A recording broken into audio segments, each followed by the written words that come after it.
Assalamualaikum to all my dear friends. મારા વહાલા વિદ્યાર્થી મિત્રો, અંગ્રેજી વિષયમાં આપણે બે ટોપિક પર ચર્ચા કરી ચૂક્યા છે. ફર્સ્ટ ટોપિક હતું સ્મોલ એન્ડ કેપિટલ લેટર્સ. આપણો બીજો ટોપિક હતો સિંગ્યુલર પ્લુરલ એન્ડ ટેન્સ. હવે આપણો થર્ડ ટોપિક છે preposition and use of how much and how many. સૌપ્રથમ આપણે પ્રિપોઝિશન નામયોગી અવ્યય કોને કહેવાય તે જોઈશું.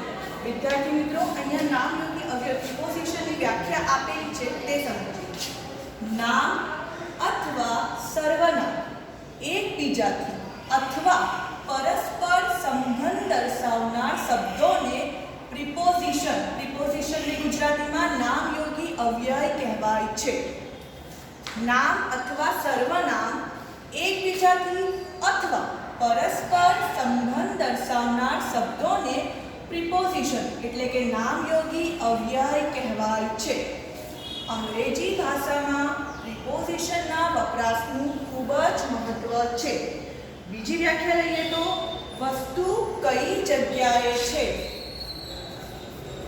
વસ્તુ કઈ જગ્યા છે અથવા વસ્તુનું સ્થાન દર્શાવવા માટે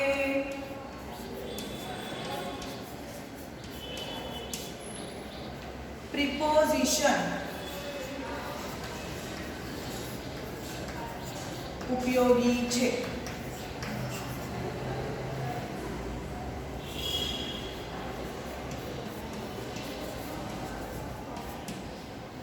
ફરીથી કહું છું બીજી વ્યાખ્યા. વસ્તુ કઈ જગ્યા છે અથવા વસ્તુનું સ્થાન દર્શાવવા માટે પ્રિપોઝિશન ઉપયોગી છે. અમુક વ્યક્તિ,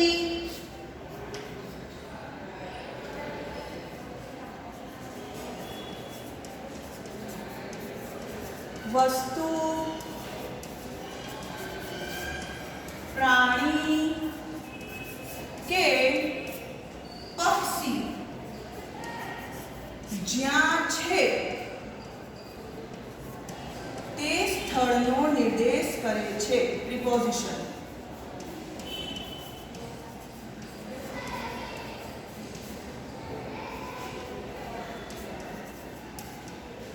માય ફ્રેન્ડ્સ, તમે લોકોએ પણ તમારી નોટબુકમાં આ વ્યાખ્યા, આ પ્રિપોઝિશન કોને કહેવાય, કેવી રીતે ઉપયોગ કરવામાં આવે તે લખવાનું છે.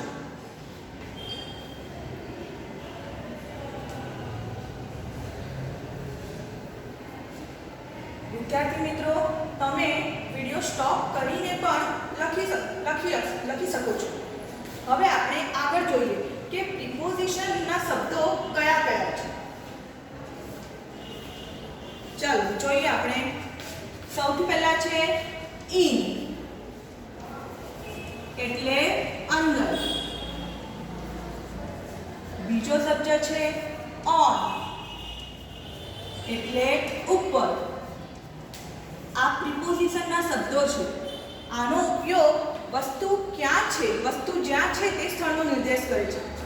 ઇન, ઓન, અંડર એટલે નીચે.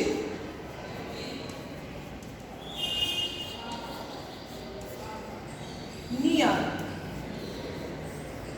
એટલે પાસે.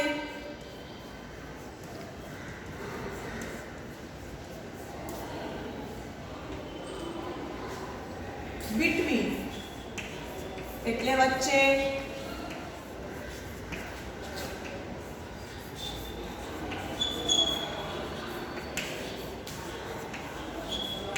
અને છે ઓવર.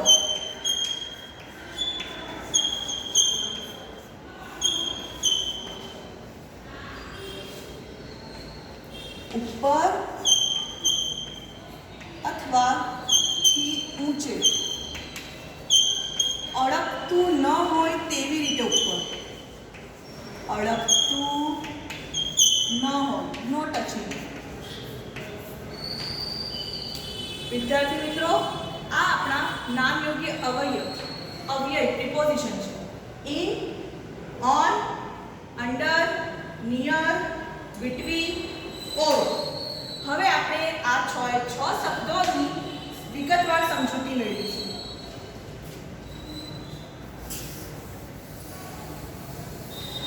નામ ઉપયોગી અવયવ પ્રિપોઝિશન ના શબ્દો તમે નોટમાં લખી શકો છો અથવા તો વિડિયો સ્ટોપ કરીને પણ તમે લખી શકો છો. હવે આપણે ઇન ક્યાં વપરાય, કેવી રીતે વપરાય તેની વિગતવાર સમજૂતી મેળવીએ.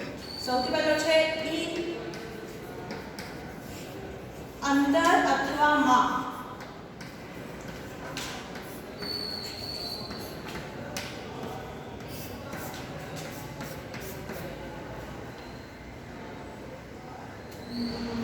કોઈ વસ્તુ, પ્રાણી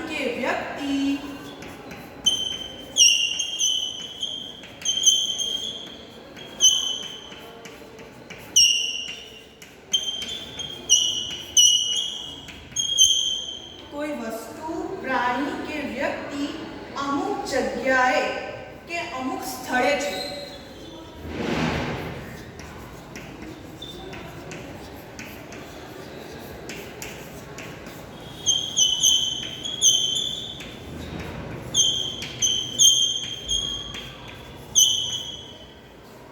તે દર્શાવવા માટે ઇનનો ઉપયોગ થાય છે.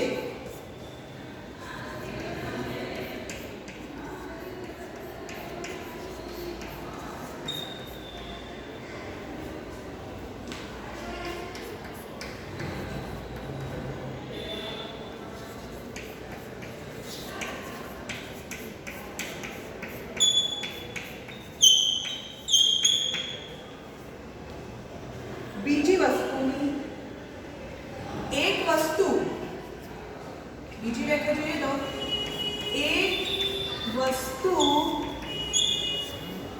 બીજી વસ્તુની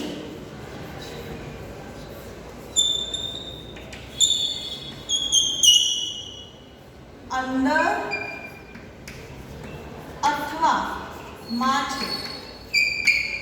એક વસ્તુ બીજી વસ્તુની અંદર અથવા માં છે એવું દર્શાવવા માટે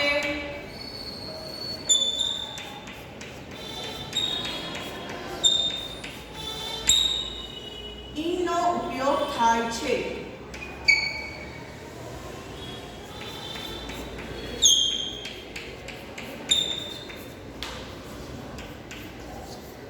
હવે આપણે આ એક્ઝામ્પલ દ્વારા સમજીએ. એક્ઝામ્પલ એટલે ઉદાહરણ. જો એક વસ્તુ બીજી વસ્તુની અંદર છે. દાખલા તરીકે for example, the lion is in the cage. The lion is in the cage. Cage એટલે પાંજરું, લાયન એટલે સિંહ, ઇન એટલે અંદર.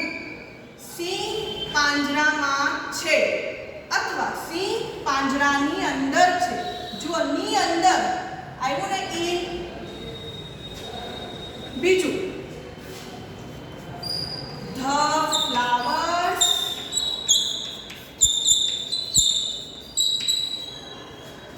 R in the vase. Vase એટલે ફૂલદાની, ફ્લાવર્સ એટલે ફૂલો. The flowers are in the vase. ફૂલદાનીમાં અથવા ફૂલદાનીની અંદર ફૂલો છે. સમજ પડી ઇન કેવી રીતે વપરાય? એક વસ્તુ બીજી વસ્તુની અંદર છે તેવું દર્શાવવા માટે ઇનનો ઉપયોગ થાય છે. ચલો વિદ્યાર્થી મિત્રો, હવે આપણે બીજા શબ્દ ઓન ઉપર જઈશું.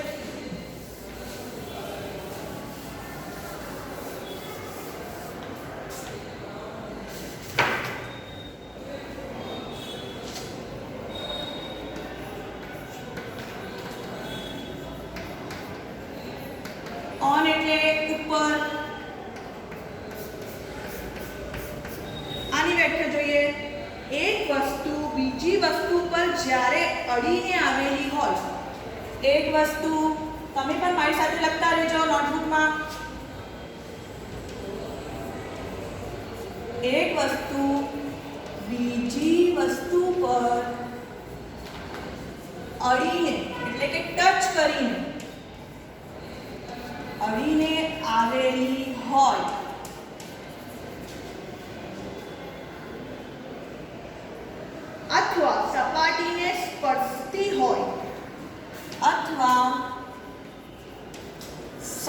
સપાટીને સ્પર્શતી હોય, ટચ કરતી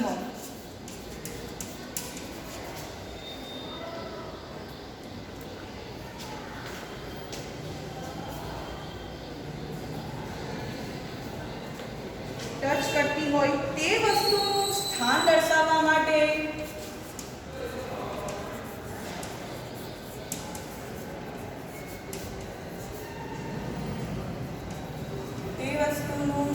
દર્શાવવા માટે ઓનનો ઉપયોગ થાય છે.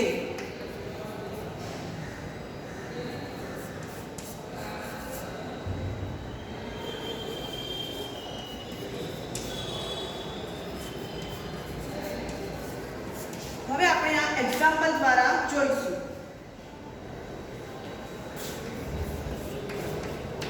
જો વિદ્યાર્થી મિત્રો એક વસ્તુ બીજી વસ્તુ પર અડીને આવેલી હોય, ટચ થઈ હોય અથવા તો સપાટીને સ્પર્શતી હોય તે વસ્તુનું સ્થાન દર્શાવવા માટે ઓનનો ઉપયોગ થાય છે.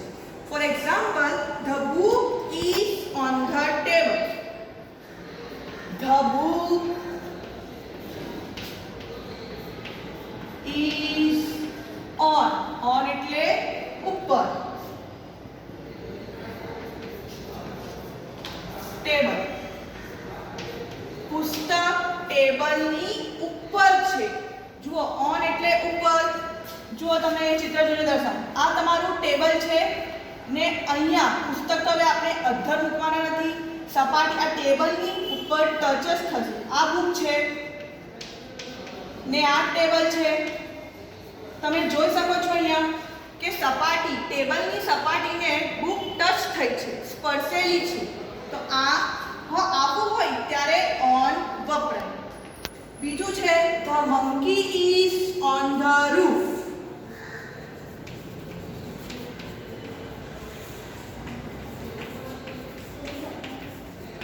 રૂફ એટલે છાપરું ને monkey એટલે શું તો તમને બધાને ખબર જ છે, વાંદરું.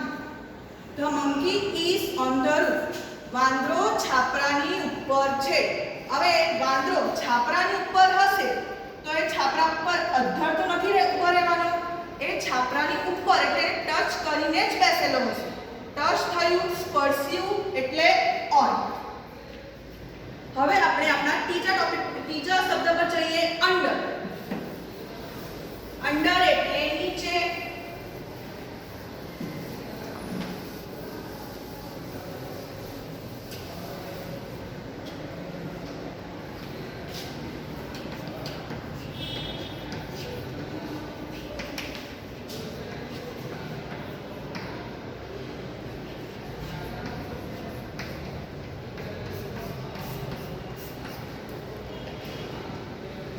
અંડર એ સ્થળ દર્શક નામયોગ્ય અવ્યય છે.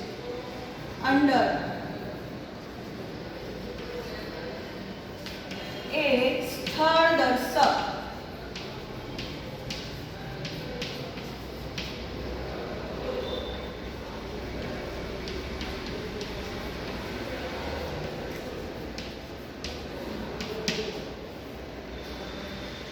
કોઈ વસ્તુ, પ્રાણી કે વ્યક્તિ, કોઈ વસ્તુ, પ્રાણી કે વ્યક્તિ બિલકુલ બીજી વસ્તુની બિલકુલ નીચે છે. બીજી વસ્તુની બિલકુલ નીચે છે. તે દર્શાવવા માટે, એવું દર્શાવવા માટે અંડરનો ઉપયોગ થાય છે. એવું દર્શાવવા માટે અંડર એટલે કે નીચે નો ઉપયોગ થાય છે. ફરી એક વાર કહું છું, અંડર એ સ્થળ દર્શક નામયોગી અવ્યય છે. કોઈ વસ્તુ, પ્રાણી કે વ્યક્તિ બીજી વસ્તુની બિલકુલ નીચે છે એવું દર્શાવવા માટે અંડરનો ઉપયોગ થાય છે. ફોર એક્ઝામ્પલ,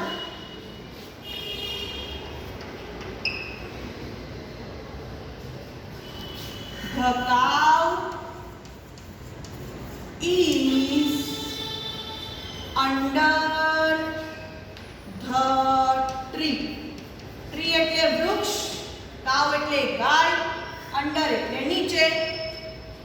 ગાય વૃક્ષની નીચે છે. જો વિદ્યાર્થી મિત્રો, ગાય એ પ્રાણી છે અને વૃક્ષ એ બીજી વસ્તુ છે.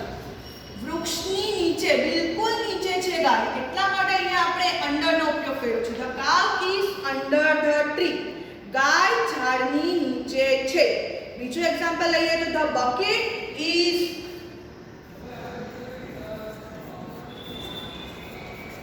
બકેટ એટલે ડોલ. The bucket is under the tap.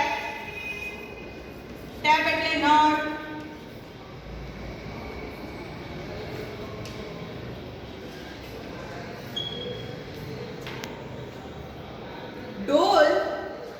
ડોલ નળની નીચે છે. હવે તમે જો તમે નળ ચાલુ કરો પાણી ભરવા માટે, નીચે ડોલ મૂકશો તો બરાબર નળની નીચે જ મૂકશો, નહીં કે એની બાજુમાં, ઉપર કે પાછળ મૂકશો.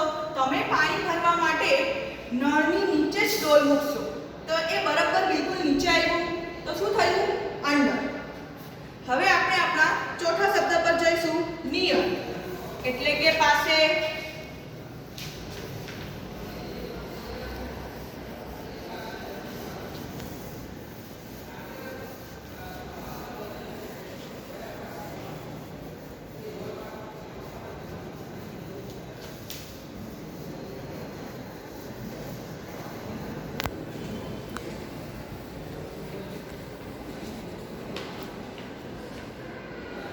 નિયર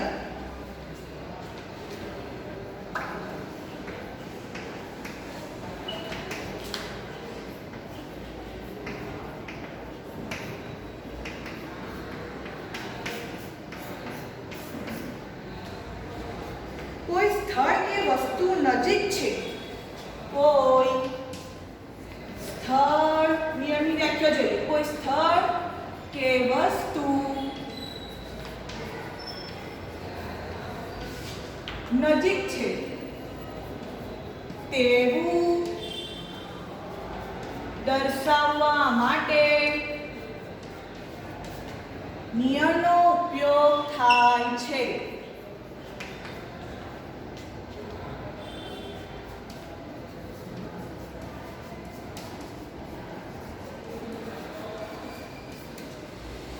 હવે આપણે આ એક્ઝામ્પલ દ્વારા સમજીએ.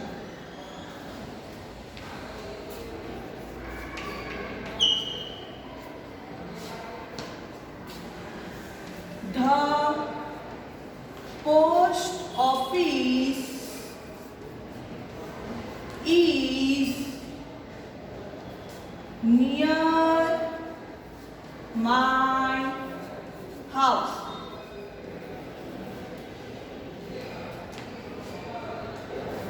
ટપાલ કચેરી મારા ઘર પાસે છે. જુઓ, તમારા ઘર પાસે ટપાલ કચેરી હોય, તમારા ઘરની પાસે જ હોય તો તમે શેનો ઉપયોગ કરશો? કયા પ્રિપોઝિશનનો? નિયર. બીજું,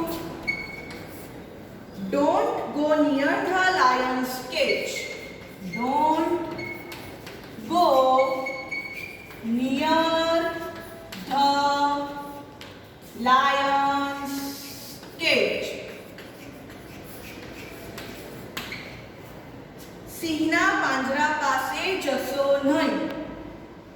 તમે ઝૂમાં જાઓ છો તો તમે ત્યાં સૂચના હોય છે, don't go near the Lions cage.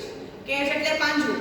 સિંહના પાંજરા પાસે, નિયર એટલે પાસે, જશો નહીં. વિદ્યાર્થી મિત્રો, હવે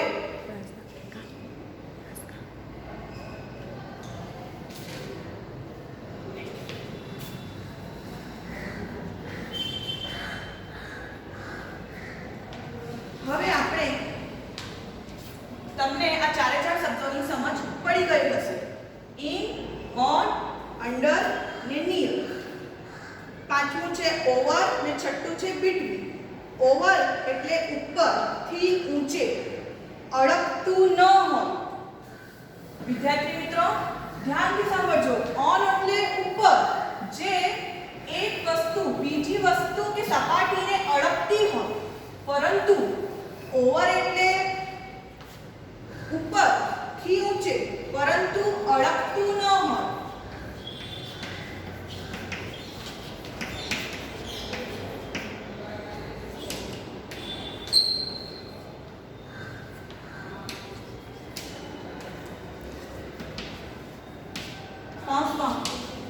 અડકતું ન હોય.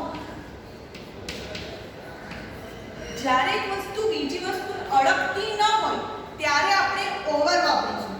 જો એક વસ્તુ બીજી વસ્તુને અડકતી હોય તો આપણે ઓન વાપરીશું, પરંતુ અડકતી ન હોય તો આપણે ઓવર વાપરીશું.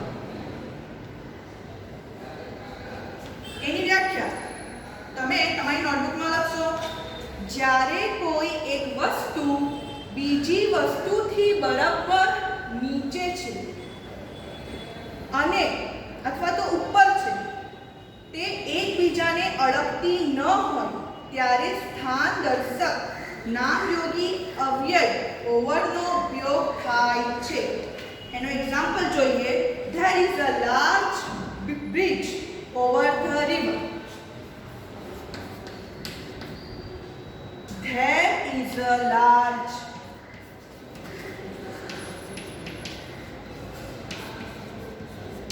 એટલે મોટું.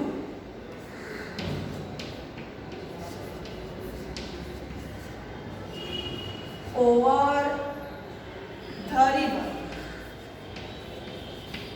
તમે બધા જ જાણો છો કે નદીની ઉપર બ્રિજ એટલે પુલ. નદીની ઉપર પુલ હોય છે તો એ નદીને અડકતું નથી, એ નદીથી ખૂબ ઊંચે હોય છે. અહીંયા તમને દર્શાવ્યું છે અડકતું ન હોય, તો ત્યારે આપણે ઓવર વાપરીશું. There is a large bridge over the river. નદીની ઉપર મોટું બ્રિજ છે. હવે છે લાસ્ટ શબ્દ બિટવીન. બિટવીન એટલે વચ્ચે.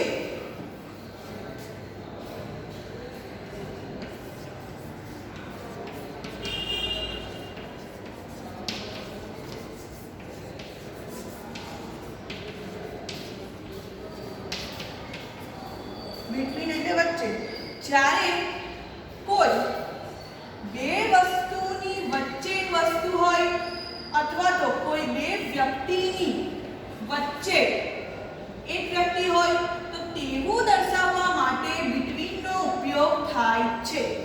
For example, the Apple is between the mangoes.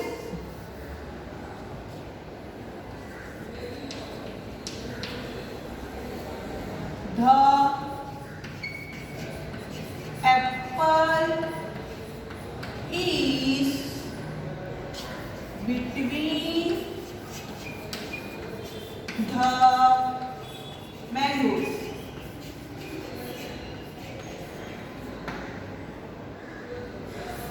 જો હું અહીંયા તમને પિક્ચર દર્શાવીને બતાવું છું. આ તમારો મેંગો છે.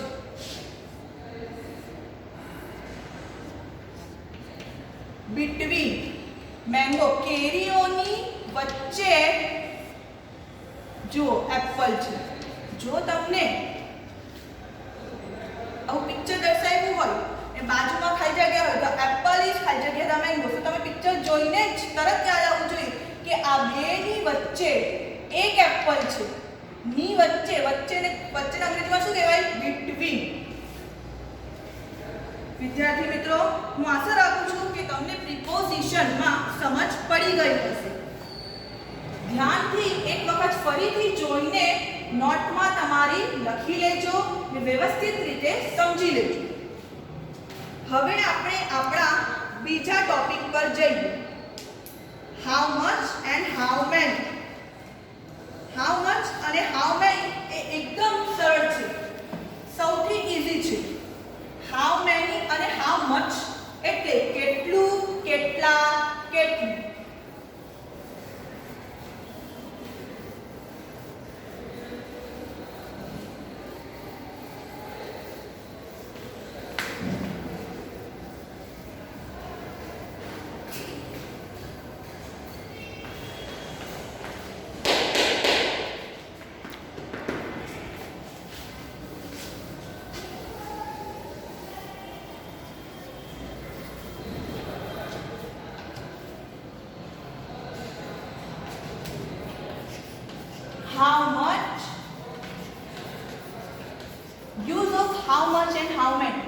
હાઉ મચ અને હાઉ મેની નો ઉપયોગ.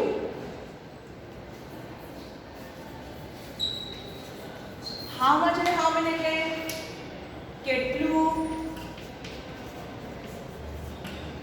કેટલી, કેટલા. હાઉ મચ અને હાઉ મેની એ નાઉન એટલે કે નામની આગળ વપરાય છે. આના દ્વારા તમે પ્રશ્નો પૂછી શકો છો. જ્યારે તમે માર્કેટમાં બજારમાં જાઓ છો અને તમને કોઈ વસ્તુ ગમી જાય ત્યારે તમે પૂછો છો કે આ કેટલા રૂપિયાની છે. તેને અંગ્રેજીમાં શું કહેવાય? How much price. How much is price. તમે આવું પૂછો છો ત્યારે એટલે કે કેટલું, કેટલી, કેટલા, આ વસ્તુ કેટલા રૂપિયાની છે.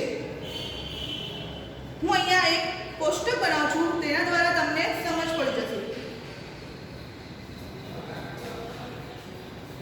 નામ એટલે નામ, કાઉન્ટેબલ એટલે ગણી શકાય તેવા,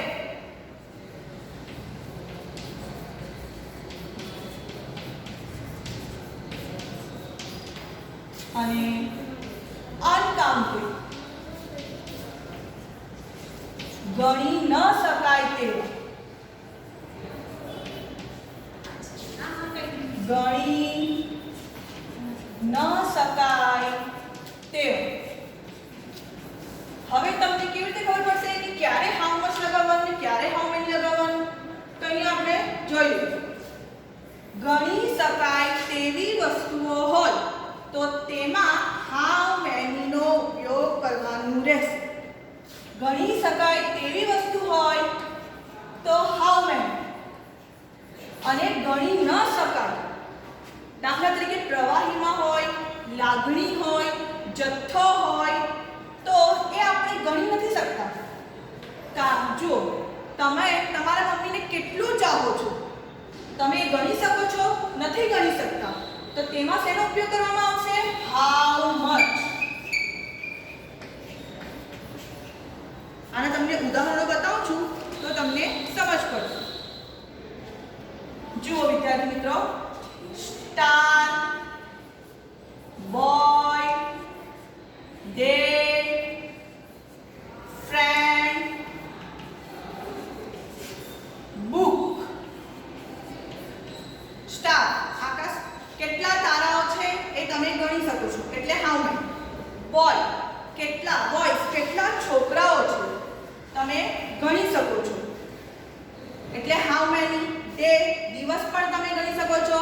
ફ્રેન્ડ, મિત્ર પણ તમે ગણી શકો છો.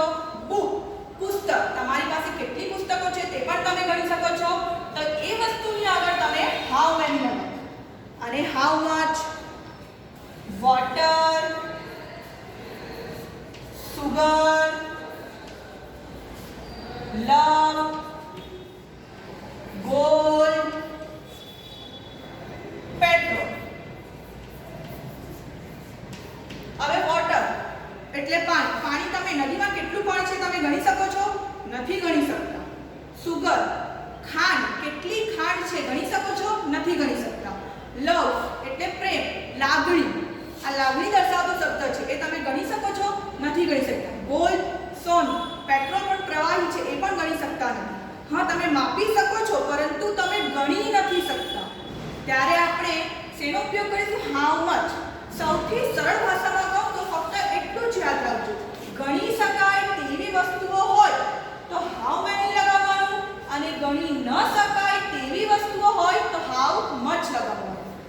હવે આપણે આની સમજ ખાલી જગ્યા દ્વારા મેળવીએ તો તમને વધારે સમજ પડશે. વિદ્યાર્થી મિત્રો, આ કોષ્ટક તમે તમારી નોટબુકમાં ઉતારી લેજો વિડિયો સ્ટોપ કરી.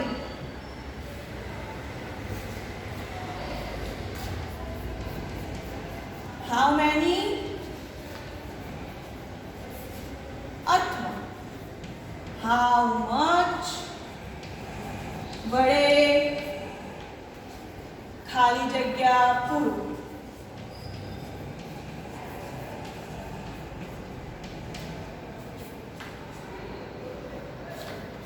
ખાલી જગ્યા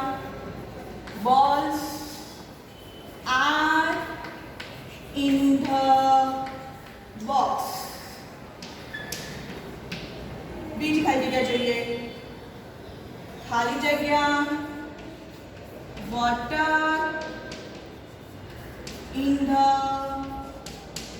river. જો વિદ્યાર્થી મિત્રો આ તમારી વસ્તુ છે બોલ્સ. બોલ્સ તમે ગણી શકો છો.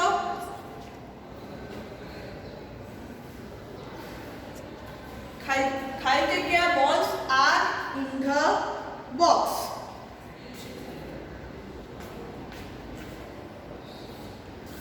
બોલ્સ તમે ગણી શકો છો.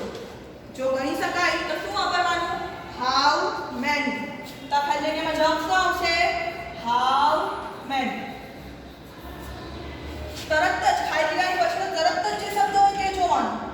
એના પરથી જ તમને ખબર પડશે કે આ તમે ગણી શકો છો કે ગણી નથી શકતા. જો ગણી શકતા હોય તો હાઉ મેની, ને ગણી ન શકતા હોય તો હાઉ મચ.